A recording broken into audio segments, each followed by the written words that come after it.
Retro. Welcome back into Iconic Sonics. My name is Dave Ball. I'll be your host as always. We've got a great interview coming up with Nick Lagios. He's down in Mexico City. We're going to talk about expansion in an international sense and the globalization of the game. But before we get to that, first things first, I was down in Las Vegas at Summer League and covering the Board of Governors meetings.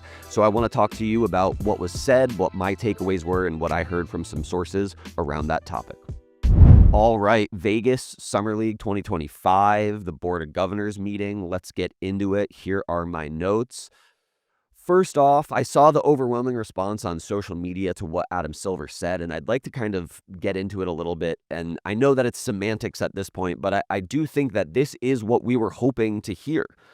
Before we went down there on social media, I used the old clip of Brian Windhurst. This is from last October, him saying the first step, the first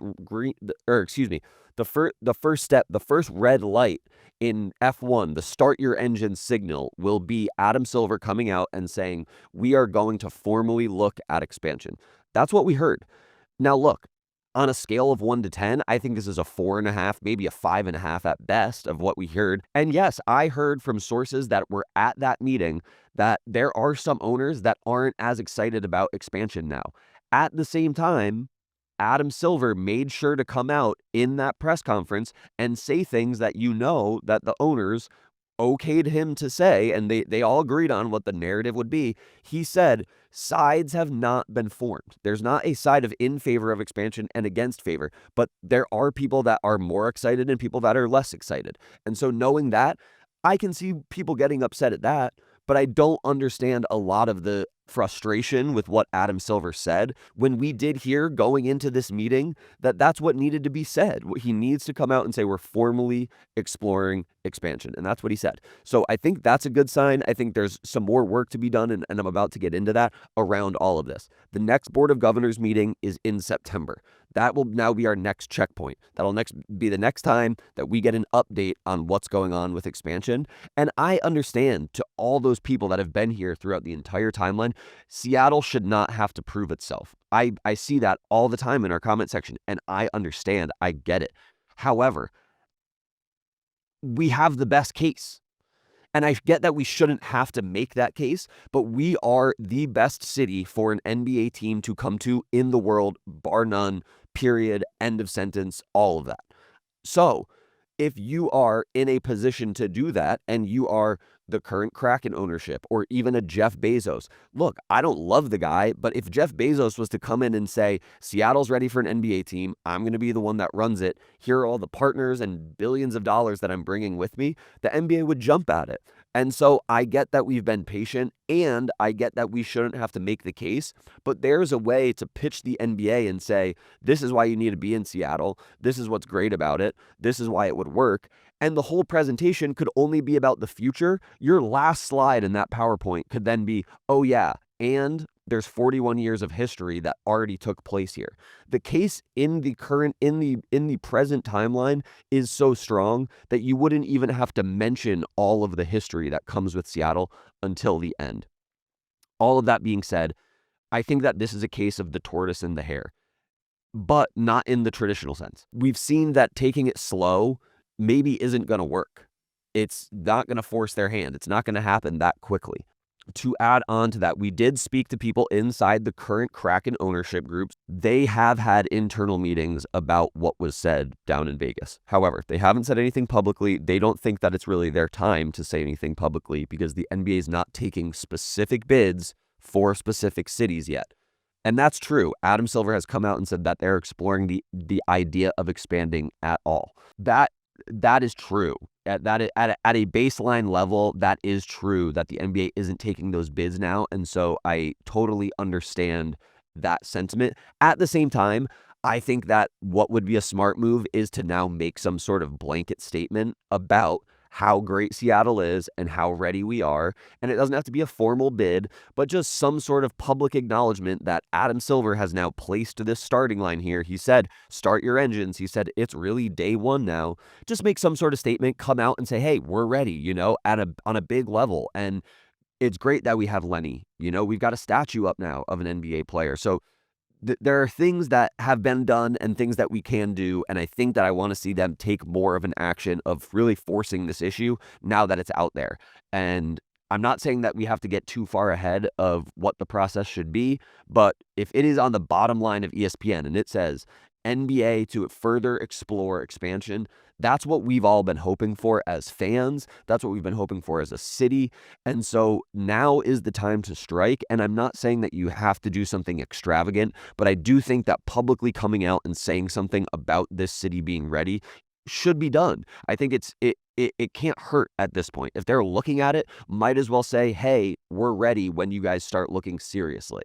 And that's kind of my notes there. I think all in all, everybody down in Vegas wants this to happen. I talked to Zach Lowe. He's never been to Seattle. That is somebody that got me into wanting to do what I do now as far as covering all of this. And he's never been to Seattle because he wasn't covering the NBA in 2008.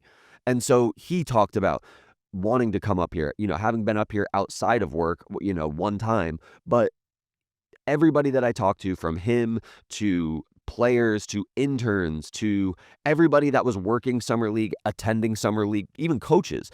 And that's great. It really does. It warms my heart having people shout me out as I'm walking around in a Sonics hat. Hey, bring them back. Hey, I love the hat. And that is all good and well. And I love the sentiment. But now it's time to start organizing and keeping our foot on the gas. We can't start to back off this issue now when it is formally being explored for the first time ever. All right, now it's on to some other less important but still topical Vegas Summer League notes. I got to see a bunch of the top draft picks play. Kyle Filipowski really impressed me. VJ Edgecombe really impressed me. I got to see the Yang Gang in full force when I watched the Blazers with Yang Hansen. He is the real deal. I think it's not going to be something that I think we see translate right away because there definitely will be a learning curve. But just at his size and the way that you can see him process the game, it really is special. Plus, he can shoot it. He even caught a couple lobs while I was watching him play. It's going to be exciting to see what he can become. And just overall, the vibe in Vegas, it's so great. If you've never been down there and you're a basketball person, really, truly, as everybody else says, go and do it. It's just a really exciting place, and you can feel the hope for the future, not just with expansion, but also just with the young talent that's coming in there. All in all, I left Vegas feeling really good. I think that it's going to be very insightful what happens in September as far as expansion and as far as actual next steps. But until then, we're going to continue to be optimistic about it, and we're going to continue to have lots of conversations, just like the one that's coming up with Nick Lagios next about globalization. We're going to continue to have on guests that are talking about this, guests that are in the know, and keep you guys as updated as we can because we're hopeful that our Sonics are coming back one day. Overall, I'm hopeful that our Sonics come back before the end of this decade. I know that that's not a timeline that some people want to hear.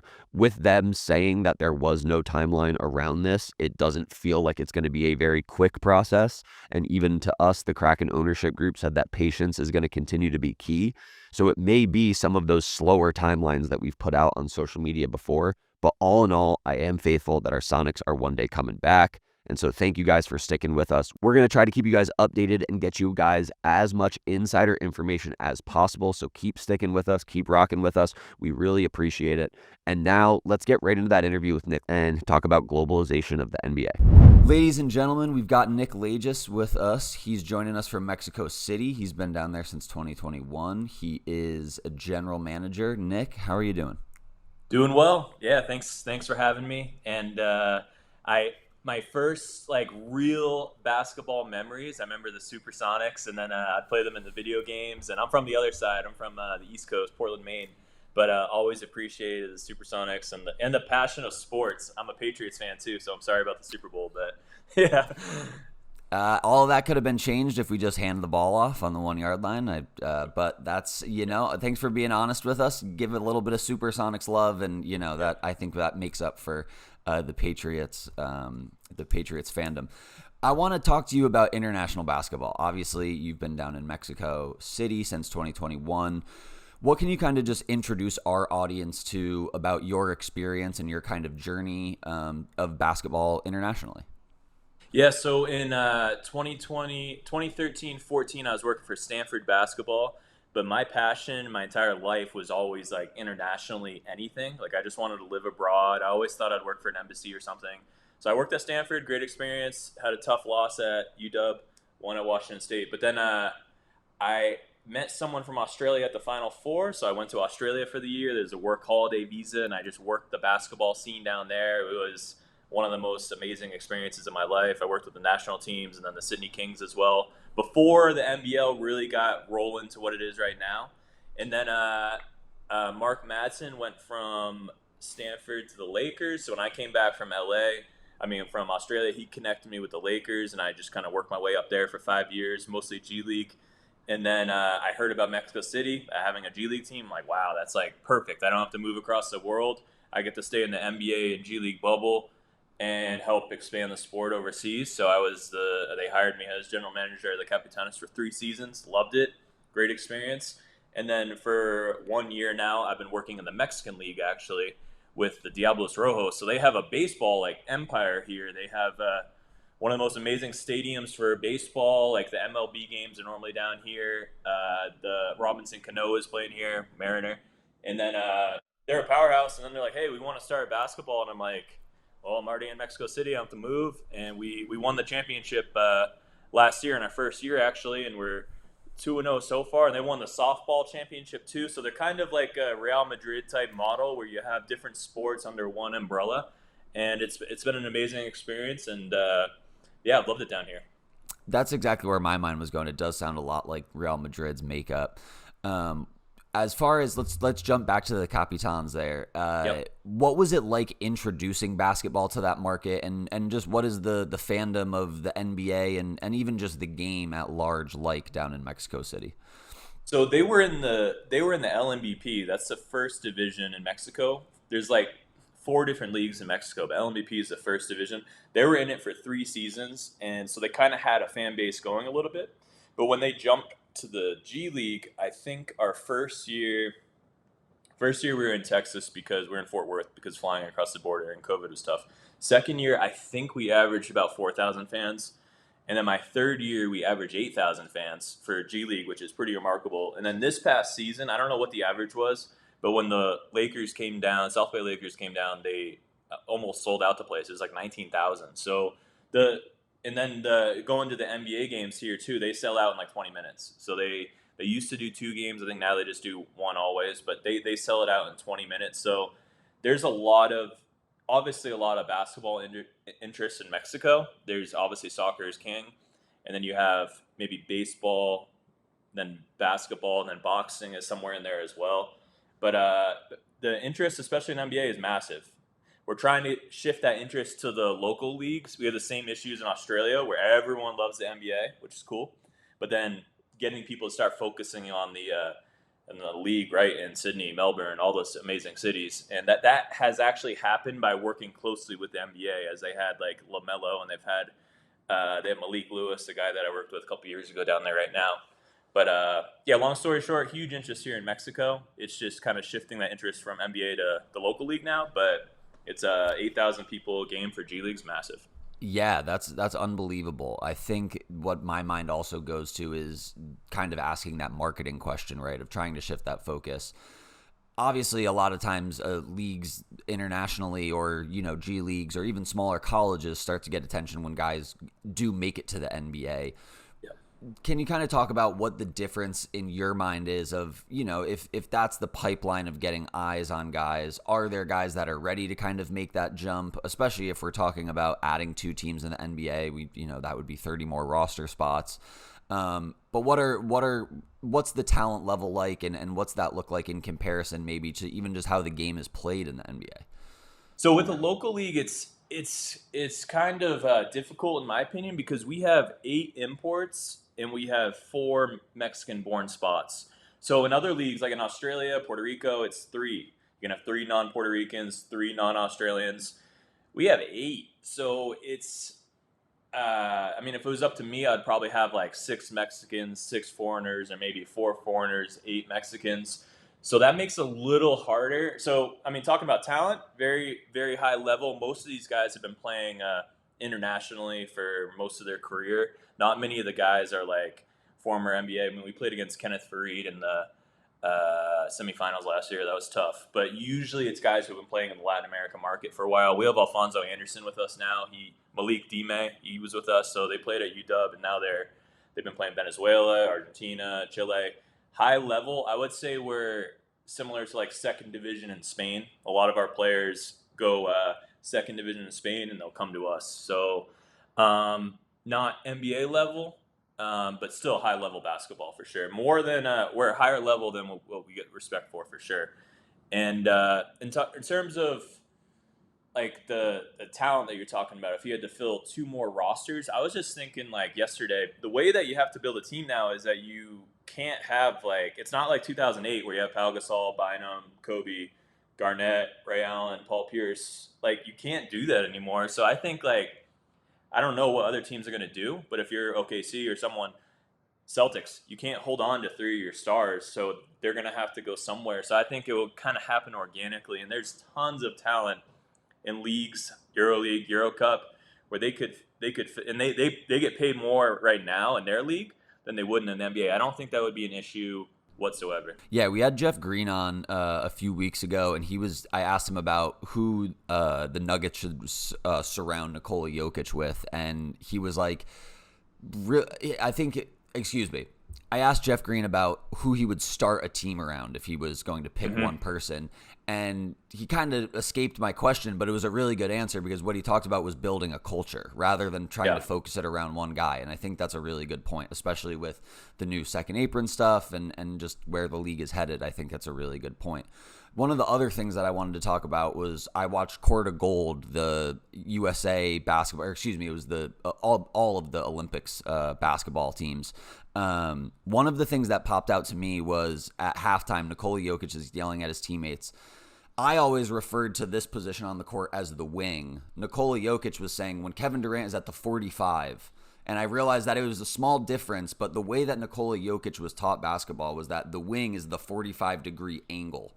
And that was one of those things that just clicked in my head of, oh, that European way of teaching the game is so interesting because they really care about, we don't want you in the wing, which could be anywhere from 32 degrees to 47. They want you right at the 45 because it's the best for spacing. What can you talk about of what you've seen in the international game that's maybe different in that way and just kind of the style of coaching that, your team maybe employs?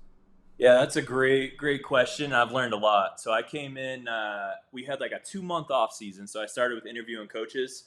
We interviewed like 6 or 7 coaches, and we hired Nicolas Casalanguida. He had won 2 times before in our league. He's one of Argentina's top coaches. He coached the last window, and I think AmeriCup. Either he's the top assistant or he's going to be the head coach. They have Pablo Prigioni, Nicolas. Long story short, Argentina coaches are like machines. They're tacticians. And I learned a lot in that. When I took this job, I'm like, okay, I'm going to get former G League guys. When I said that our league's not NBA talent, it's not that our players aren't as good. It's that in NBA, your 4 men are like, they're like LeBron. I don't know. Like, right. Right. Literally a different game where in FIBA, you can't just, in G League, you can like kind of throw a bunch of people. You could have 3 point guards. You could have like 1 center and 1 4 who could kind of shoot, and you'll be fine. In ours, you have to, I used to think the 3 in the key rule was dumb. I was like, yeah, it's like slow, But now you have to like be smart and you have to be tactical when you play offense. You can't just go down, drive, and like dunk on them because you have a 7-footer standing in the paint with his arms up. So now you have to like use your brain. And thank God we hired Nicolas, and thank God I listened to him, because if we had done my strategy of like a bunch of former G League guys, we wouldn't have won the championship. So we signed all these guys who have been playing Argentina at high level, like with the national team. We have Michael Carrera, who's with South Carolina, where like they're not going to be in the NBA, but their IQ, their skills, high level, like higher than G League, 100%. Like, and that's where the international game, I think that's where, if I was an NBA general manager, I would try and mix some of those players. And teams are doing it a little bit, but players and coaches. Because I think, an NBA coach could learn a lot from a FIBA coach who's kind of playing chess on just to get 2 points. No offense to I think NBA coaches, I was in the video room for 4 or 5 years. Like, I'm not demeaning what they do at all, because I think no one really prepares like an NBA team. It's like we're building a rocket ship. But if you take a perspective from an international coach, it's extremely valuable. As far as just the game growing, I think a lot of the headlines and almost cliches at this point that we hear is about the parity of 7 different champions over the last 7 years, and then also the amount of international MVPs that we've had in that same amount of time. What do you just kind of think holistically about how the NBA is growing and that international kind of talent we were just talking about? Obviously, you have always kind of had an interest in international relations. You said earlier you wanted to work in an embassy or thought you might. Exactly. What can you just kind of say about continuing on with that point? The Pablo Prigionis, even the Ricky Rubios. What kind of stuff do they add to the league, and what will we kind of continue to see with that international influence in the NBA?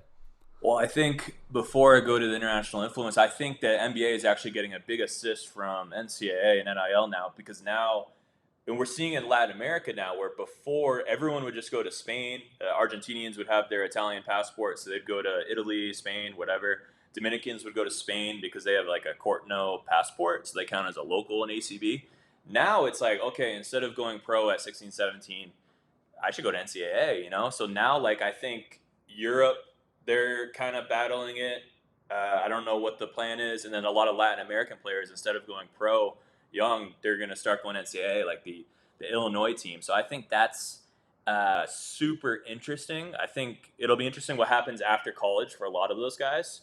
But so going back to just like the major assist from NCAA, I think NCAA has become super international just by that rule change, which will help the sport go international, because rather than going pro in Australia or wherever, hey, maybe you have more eyeballs on you to go pro in the NBA. But I think like the international game, I think whenever in any team you have, if you have different perspectives, whether it's a marketing team or I don't know, teachers, if you have different perspectives in one room, different coaches, different players, I think that's going to make you a better player. I remember we had, I think it was Mason Jones with Capitanes, and then we had Rigo Mendoza, who's one of my favorite players. He's a Dominican point guard.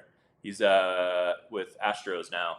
But I remember when Mason's like, I want to learn something from like this Dominican guard, and like Rigo Mendoza is a baller. Like when we beat the South Bay Lakers here, he like we said he turned on Mamba mode. Like he was like the guy, and like he's 31, so like not gonna make it to the NBA. But if you asked like Mason Jones and we had Shabazz Napier, like who is one of the better guards you played with, like while you're with Capitanes, for sure it's gonna be Rigoberto Mendoza, and like just their mentality on life. Now there's David Jones, who I love, he's playing summer league right now, like born and raised in Santo Domingo.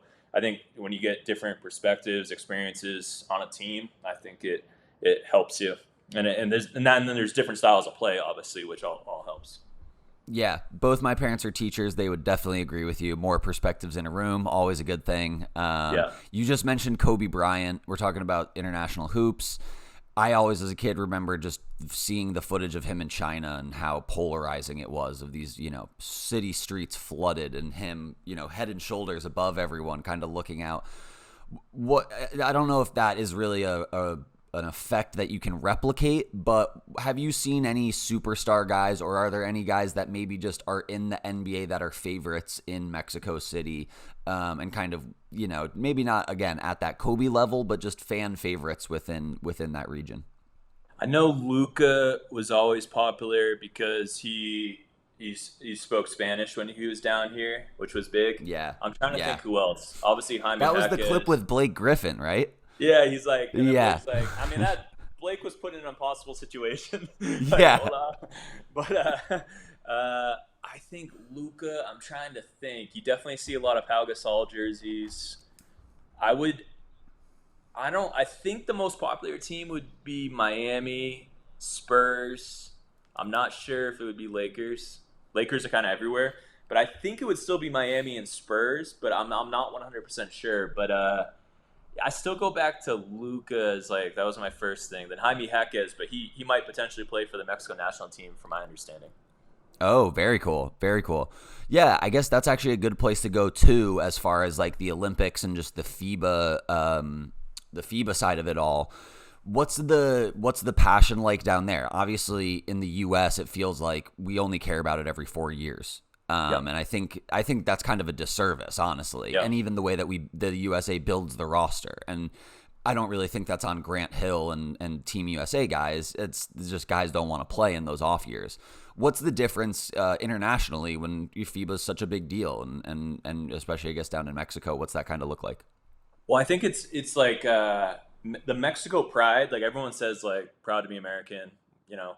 But then I think the level of Mexico pride is much higher than American. Like it's like another universe. Like I went to a soccer game in LA. It was Panama versus Mexico. It was like 80,000 people in SoFi. There's like 200 people from Panama. One of them was Iverson Molinar, who played for Capitanos from Panama. But and then and it happens every time Mexico plays soccer in the U.S. They fill the entire stadium. So when there is a FIBA window down here, I went to it was U.S. versus Mexico in Chihuahua. I think 2022, maybe 2021. Isaiah Thomas played in that one, and yeah, unbelievable crowd. Like it's still more of a soccer country as I was talking about, but actually on the northern part of Mexico, where it's closer to the U.S., like Chihuahua, it's like baseball and basketball are actually much bigger, and packed crowd, super passionate. We play in Chihuahua actually in about right after summer league. I'm going to go there, and I'm excited because it's just they get so into the game. It's still kind of like when they play in Mexico City. It's still a little bit of like they don't really understand it as much. It's like, oh well, it's basketball, not soccer. But when it's in the north, it's like it's much more popular. As far as just personally for you, Nick, it's a very interesting path that again, I was on your LinkedIn earlier, just kind of looking at Yeah. your trajectory, and I think as someone who was a Kobe guy growing up, seeing the Lakers on there is awesome. But then, as you said, you bounced around. I saw that you studied abroad while you were at Colorado. Who are kind of the people that influenced you, whether it's within basketball or outside of basketball, to kind of take that course? I think now more so than ever, especially with the state that the country's in, I think it's awesome to see people taking this international route. But yeah, what was your kind of influence there, and who was a part of that? I mean, I'm not from like a small town in Maine. I'm from South Portland, right across the bridge from Portland. And my weird story, but my mom grew up with Brett Brown, like they're same high school. It's like, but yeah, I hate when people say they're like, I'm from a small town. My neighbor's like Bill Gates. It's like, no, it's not like, but I'm from Portland, Maine. It's not like a super global, like whatever. So I was always kind of obsessed with what's out there. And I think it really goes to my grandparents. Like my granddad in World War II was in China for 2 years, and you just hear these crazy stories. And then it really goes to, I think, what my true passion is for my grandmom and granddad. They're Greek descent, born, raised in Massachusetts and Nashua, New Hampshire. And then they moved back to Greece, where my granddad taught a Fulbright. And then they drove like all of the Middle East and Europe. So I would see all these pictures of my grandmom in like Egypt and Israel and Jordan, and they just drove, it's just like another world. I just thought I was always like, wow, like I'd go to my grandmom, she had a globe, and just like look at the world, look at the Panama Canal. I'm like, how did they do that? And I was just always obsessed with getting out. And then once I figured out that wow, I could have a career in basketball and international, and now I get to do both. Like I'm not doing anything political here, but I do go to like the embassy events here, and like to be like a toenail into the international relations world, but then representing the U.S. and trying to like our entire team is like the United Nations. We have Latvia, Venezuela, Senegal, Mexico, U.S. I'm forgetting one probably. Brazil, Argentina. Like it's like I think that's the best thing of sports. I think that's so cool. And then it's basically in my little world, like okay, you have all these different cultures in one. You get to work in basketball. I mean, what's better than that? In terms of the NBA expansion process right now, we are on Iconic Sonic, so I got to ask, what are your feelings? We're not asking you to break any news here. You said that you remember the Sonics early on. Obviously, we're dying for him to come back. What are your thoughts, and where do you think that we'll kind of see the league go in terms of NBA expansion? Yeah. So first off, like I don't know any. I'm not in any circles. I don't know anything. But I always kind of thought it would be Seattle, duh. And then they also already have WNBA team, good fans, good fan base, good economy, all the stuff that the NBA office cares about. And then I always thought it'd be Vegas just because, again, you got WNBA economy. It's like the basketball center of the U.S., maybe the world. So it's just like the most two obvious choices, in my opinion, would be Seattle and Vegas. I still think Mexico could be 100%. It's not, I think it's a matter of time than a matter of like if. I mean, you have 130 million people. This city is 25 million people. It's one of the biggest. I think Monterrey. I don't know what I think Mexico City's economy is bigger for sure. Maybe per capita, maybe Monterrey is a little bit bigger, more. I don't know, but and then you have 30 million Mexican Americans in the U.S. So if you just do the math, it's pretty basic math. But I think like eventually Mexico City would have to have a team. People say, "Oh, it's too far." It's like okay, it's like a 2-hour flight to Texas. Like it's like, come on, guys. Like, I'm from Maine. Like, we're gonna talk about flights here. This is probably easier. Like, Boston to Seattle or Mexico City to LA is 3 hours. Like, it's not far.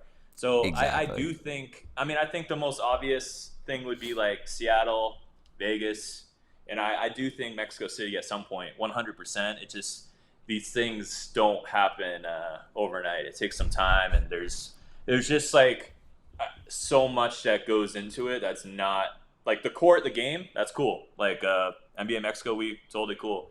But like, you have to have some other things around the team, and it just takes time. There's really you can't just build it overnight. It's not like Dubai and EuroLeague where they did build it overnight, but it's different, you know. Totally. One other thing about Mexico City that I was surprised and didn't really know until I was doing deeper research. This is probably about a year and a half ago now. I was looking at other cities outside of Seattle and Vegas so that I didn't get too streamlined and, put my blinders onto any other candidates for teams. What's the elevation like for teams that are Yeah, coming in? It's at 8,000 feet. Is that what I saw? Or seventy something five like hundred, that? 7,500. 7,500? Yeah. But So what's that it's like? so it's interesting. It takes about a week. I think the rule is because I've been in Colorado for a while. I was. It's like 1,000 feet a day. So, but you know what's funny? Our first game we played Kenny Lofton. He's a big dude, and I'm like, Yeah. okay, like this will be interesting.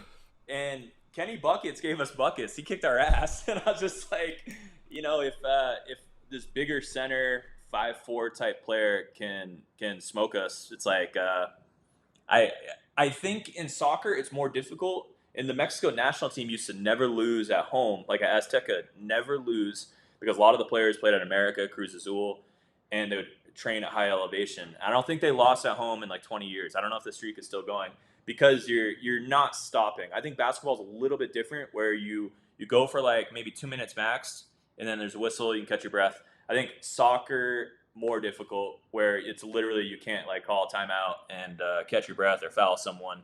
Guys do they're like, wow, like that's real, isn't it? I'm like, it is real. But I do notice. I think so that if you're here, let's say you get here Friday, you play Saturday.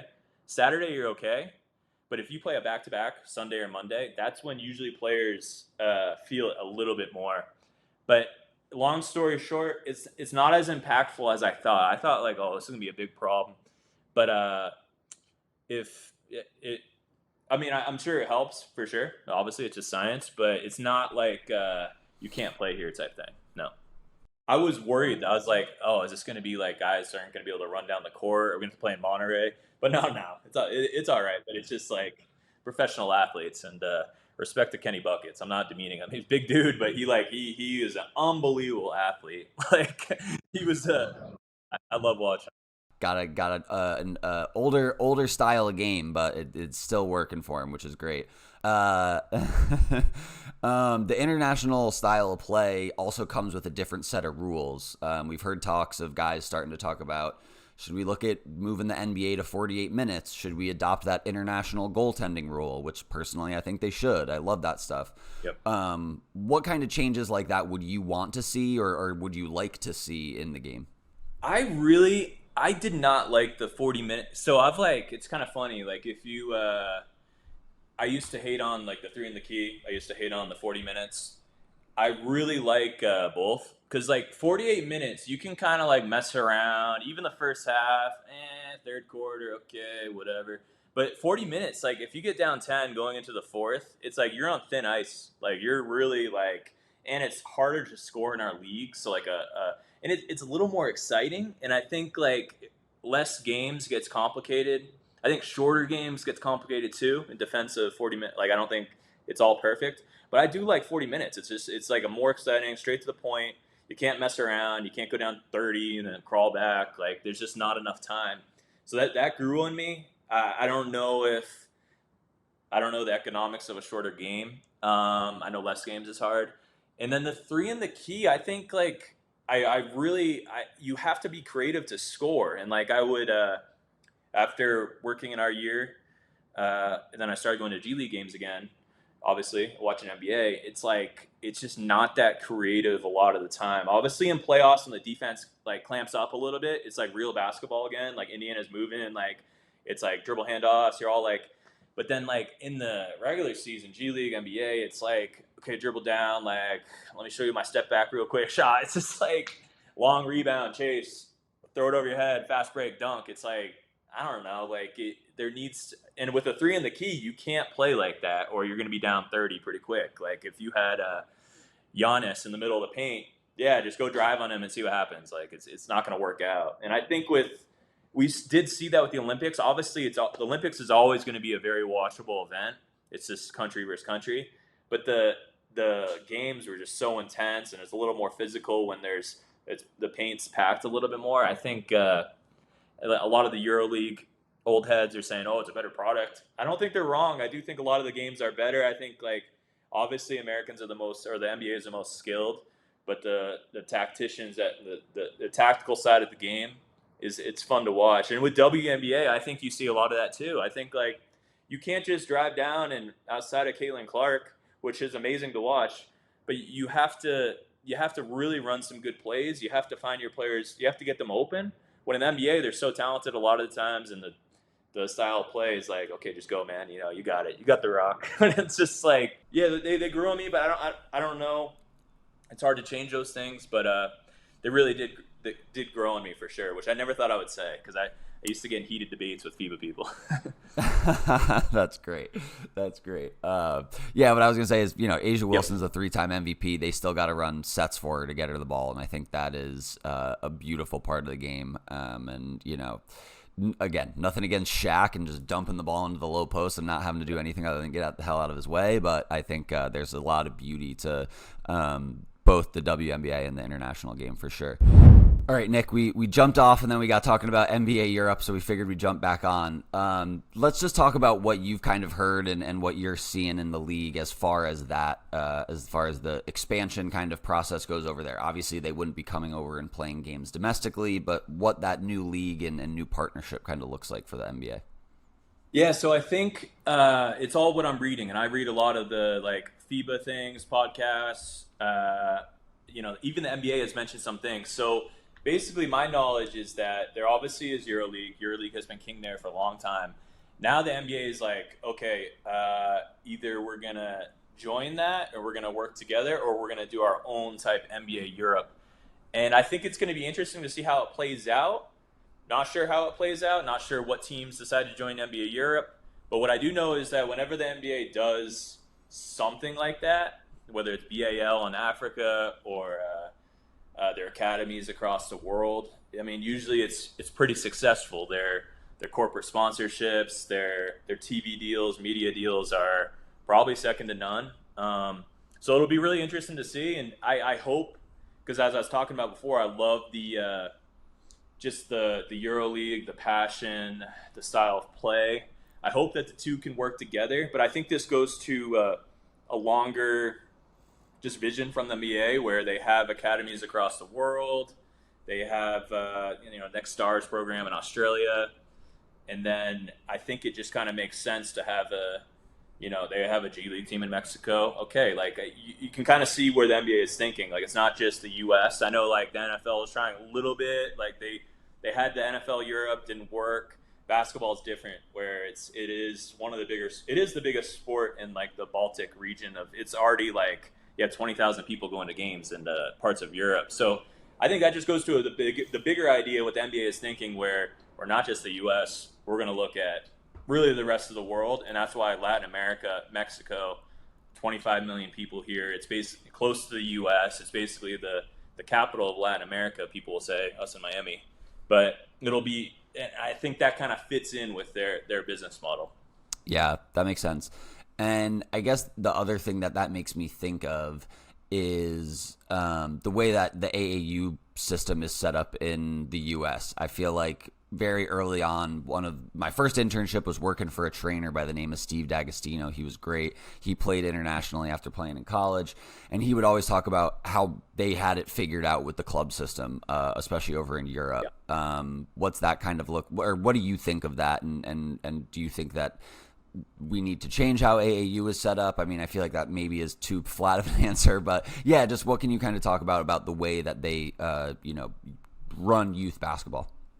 It's interesting, and Kobe would always say, like, yeah, like in Italy or in Spain, they know how to play. They have different like mindsets, different IQ, higher IQ. I agree with a lot of that. I think there needs to be a mix of the two, because what they struggle with overseas is the competition part, in my opinion. Like we have Gael Bonilla. He's Mexico's best. There's Paco Cruz, Gael Bonilla, Kareem Lopez. Paco's in Turkey. Kareem Lopez is going to go to New Zealand. He should be a top 10 pick. And then we have Gael. Gael was with Barcelona, and he was, I think the hard part is when you go to like a big club, good academy team like that, sometimes it's hard to get onto the court when the expectation is just win, win, win. And even Kareem, Lopez, he was developing in Spain.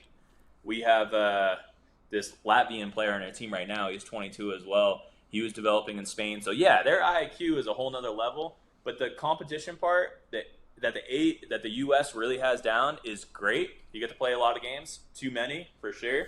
But if you mix the two of club, we're going to play to win, we're going to play as a team, and then you mix that with the AAU, we're just going to play a bunch of games. I think the US needs to play a little bit less games, a little more training on how to win a basketball game, like kind of blend the two.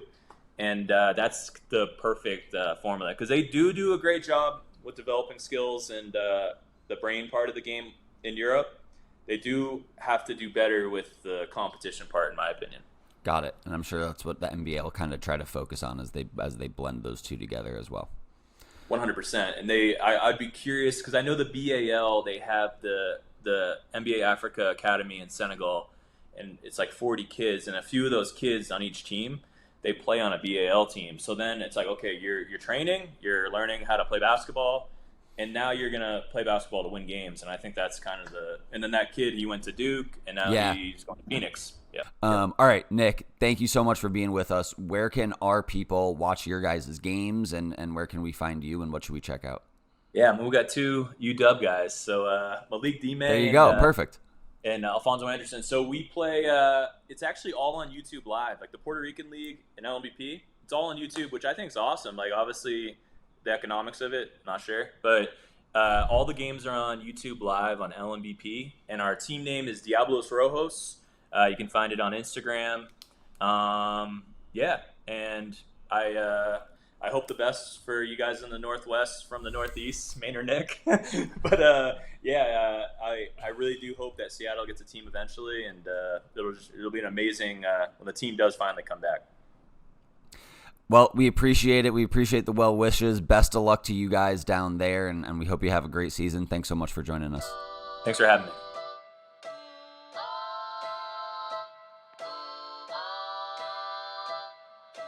Retro.